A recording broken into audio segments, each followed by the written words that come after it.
जैकोबाद में कानून की तालिबा सनम के कत्ल का मामला वर्ष और शोर का हैदराबाद प्रेस क्लब के बाहर एहतजाज। जैकोबाद में 8 साल कबल कत्ल की जाने वाली कानून की तालिबा सनम के केस में नया मोड़ आ गया। मकतूला के वर्षा और शोर ने हैदराबाद प्रेस क्लब के बाहर एहतजाज कर प्रेस कॉन्फ्रेंस करते हुए मुलजमान के खिलाफ सख्त कार्रवाई का मुतालबा किया है। प्रेस कॉन्फ्रेंस का खिताब करते मकतूला के शोर ने इल्जाम आयद किया कि सनम के सौतेले भाई इस कत्ल के असल जिम्मेदार हैं, जो अदालत में गलत बयानी और झूठे बयान के जरिए खुद को बेगुनाह साबित करने की कोशिश कर रहे हैं। उन्होंने मजीद कहा कि जमानत पर रिहा होने वाले मुलजमान ने मुसलसल हिरासत कर रहे हैं, जिसके बायस इनकी जान को शदीद खतरा लाहक है। मुतासरा खानदान ने हुकूमत और आला हुकाम से मुतालबा किया है कि मुलजमान को फौरी तौर पर दोबारा गिरफ्तार किया जाए ताकि केस में इंसाफ फराहम किया जाए।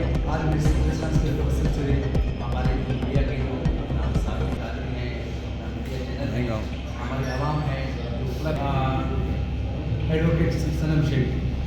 मैं उसे एडवोकेट इसलिए कहूँगा क्योंकि वो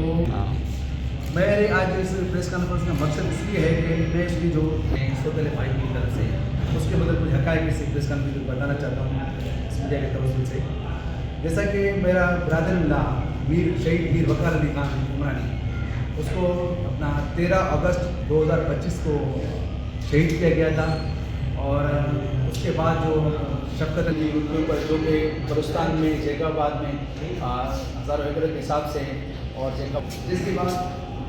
बाद मेरी मिसेस के जो भाई से जो कत्ल हुआ था उसमें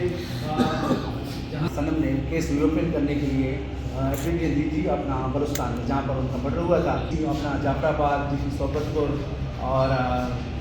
तेरा मेरा जमाली हुआ, मेरा जाफराबाद हुआ, सोबत हुआ, ये केस का ट्रायल चलाएंगे। एक उनका